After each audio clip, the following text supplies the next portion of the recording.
Oui, alors on est lundi matin 2 juin, il est 8h04 et dans 3 heures à 11h, Kasatkina va jouer un des matchs les plus importants de sa carrière, c'est-à-dire un huitième de finale à Roland-Garros contre Mira Andreeva. Et c'est un match absolument capital pour elle. Si elle le gagne, elle rentrera dans le quota des 8 meilleures joueuses du monde. Si elle le perd, elle restera à son niveau actuel de joueuse très moyenne et qui ne peut pas s'en sortir. Donc ce match est capital pour Kasatkina. Et j'aurais tellement aimé qu'elle tombe contre une autre joueuse qu'Andreeva. J'aurais aimé qu'elle tombe contre Sabalenka, contre Swiatek, contre Gauff, contre Madison Keys, contre Zheng. Mais elle tombe contre Andreeva. Alors, c'est pas qu'Andreeva, je considère pas Andreeva comme une très très grande joueuse, mais les relations personnelles entre Kasatkina et Andreeva, je crois, vont peser beaucoup. Alors c'est invisible, bien entendu que Dasha arrivera sur le court, le couteau entre les dents pour gagner ce match, mais il y a quand même des choses qui se jouent inconsciemment et qui à mon avis peuvent être importantes. Andreeva, c'est la petite pousse russe, elles sont compatriotes, même si maintenant elle est australienne, mais c'est pas ça ça n'a aucune importance. Elles sont compatriotes. Et c'est la petite pousse donc qui monte, qui est promis au plus grand avenir, qui doit arriver au sommet, etc., etc.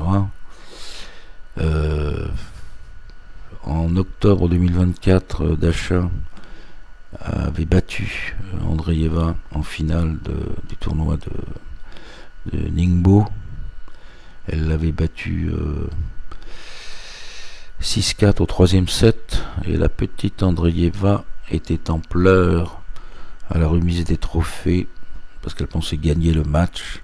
Elle menait 3-0 dans le troisième set et finalement Dasha l'avait battue et la pauvre était en pleurs et Dasha était venue la consoler, etc., etc. Et ensuite cette saison, Andreeva a gagné 2 tournois 1000. Et voilà, et elle est considérée comme une future très grande. Et Dasha se trouve dans cette position-là, où elle rencontre une copine qui a la route tracée vers les grands chelems. Et c'est le défi que Dasha doit relever, c'est de battre une joueuse compatriote qui est une copine et qui est destinée aux plus grands exploits. Eh bien, il faut que Dasha se mette dans la tête que celle qui est destinée aux plus grands exploits, eh bien, c'est elle, parce qu'elle est meilleure joueuse qu'Andreeva et elle doit le prouver aujourd'hui. Si elle le fait, elle rentre dans la zone des très grandes joueuses. Si elle ne le fait pas, elle reste dans cette zone où elle traîne depuis 3 ans, 2 ans, qui est une joueuse moyenne et qui n'a plus d'avenir à 28 ans. Alors ce match est hyper important et qu'est-ce que vous voulez faire, Si vous êtes croyant, vous priez. Si vous n'êtes pas, vous considérez que le génie de Kasatkina va parler ce matin à partir de 11h. Voilà. Alors Dasha a passé 3 tours, Siniakova, Jean-Jean et Badoza. Elle joue bien, elle joue son jeu, elle varie, elle n'a aucun problème particulier, je la trouve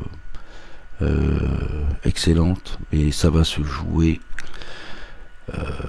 Ça va être une bataille terrible pour elle. Ça va être un match, il va falloir qu'elle se sorte les tripes et bah écoutez, on peut rien dire pour l'instant, on verra. Voilà. Et alors de l'autre côté, Jess Pegula qui joue également son 8e de finale aujourd'hui. Elle va jouer peut-être aux alentours de 12h30, enfin en deuxième match sur le court Châtrier. Alors Pegula, elle a fait un match absolument formidable contre Vondrousova au 3e tour. J'ai trouvé absolument remarquable. La grande Pegula, elle a fait une fin de 3e set prodigieuse. Elle est... je l'avais pas trouvée excellente dans les 2 premiers matchs, et là elle était absolument remarquable. On voyait plus son âge, on voyait simplement une championne, une immense championne. Et là, apparemment, elle rencontre une joueuse qui devrait être largement à sa portée, puisque c'est Loïs Boisson qui est 300 et quelques mondial, mais ça n'a rien à voir. C'est un match qui va être peut-être très très compliqué. Loïs Boisson, je l'ai vu jouer l'année dernière. Elle a gagné une série de matchs sur terre battue entre mars et mai. Elle a un coup droit absolument extraordinaire, une puissance. Elle a gagné un nombre incroyable de matchs l'année dernière entre mars et mai sur terre battue. Elle a gagné 2 tournois 35. Alors c'est des petits tournois, 2 tournois 35, un tournoi 75 et un tournoi 125. Et puis après elle s'est blessée au mois de mai au tournoi de Paris. Plus de 8 mois d'interruption. Elle est revenue en février et elle a recommencé en perdant, en gagnant des matchs. Et là, elle est arrivée à Roland-Garros. Et là, elle a remontré ce qu'elle était. Elle a battu Mertens. Oh, c'est ça son grand fait d'armes à Loïs Boisson. Elle a battu Mertens au premier tour.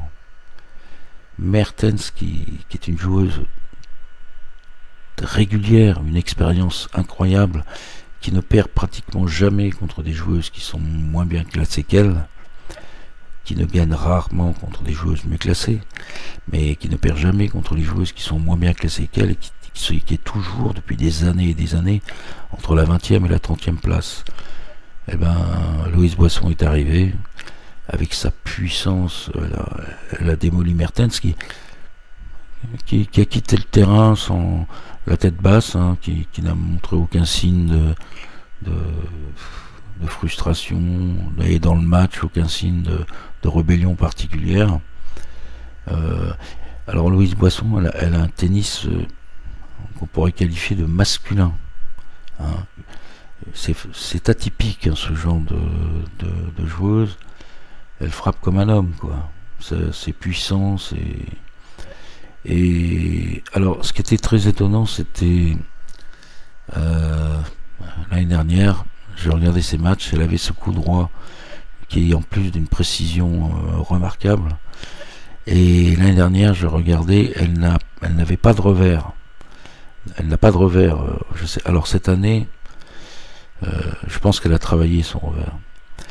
Mais ce qu'elle faisait, c'est qu'elle tournait son revers dès qu'elle pouvait. Donc, et quand elle pouvait pas, elle renvoyait des petits slices, ou alors, ça c'était vraiment très très étonnant, elle faisait des petits moonballs. C'est-à-dire que c'est des coups pratiquement impossibles, un petit moonball. C'est-à-dire que vous renvoyez la balle en hauteur, mais à faible distance, un petit coup qui va pas chercher la ligne de fond, etc. Et puis ça marchait. La joueuse en face essayait bien de profiter de ça, mais là, avec une balle molle comme ça, en général, elle remettait sur le coup droit de Boisson, et Boisson reprenait le jeu à son compte avec son énorme coup droit, et c'est comme ça qu'elle a eu plein de matchs, hein. Alors cette année, je n'ai vu que le match contre Mertens, mais elle n'a plus enfin, je crois qu'elle a fait un petit moonball dans le match, hein.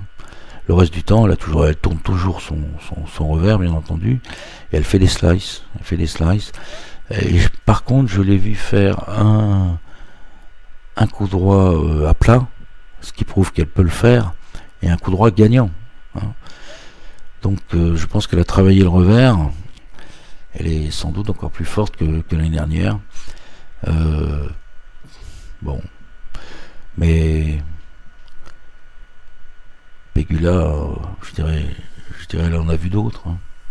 Mais il faut faire très attention à ce match, très attention. Ça peut rappeler un peu le match, ça peut rappeler un peu Eala qui sortait de nulle part c'était au tournoi de Miami, je crois, qui avait battu Volinets, qui avait battu Swiatek, qui avait battu Madison Keys, et Pegula l'avait retrouvé en demi-finale. Et Pegula a eu un mal de chien, ça a été presque miraculeux à battre Eala. Eh ben, est-ce que ça pourrait pas se reproduire comme ça cet après-midi? On ne sait pas. Mais en plus, c'est pas une joueuse amateur, hein, qu'elle rencontre, hein. C'est une joueuse très professionnelle, hein, qui sait se préparer mentalement, physiquement. Donc c'est pas si simple que ça, ce match pour Pegula, pas du tout. Et donc on va croiser les doigts. Maintenant, il n'y a plus rien à dire, hein, il n'y a plus qu'à attendre, et on va espérer que les deux seront en quart de finale, hein. Voilà, allez, on les supporte.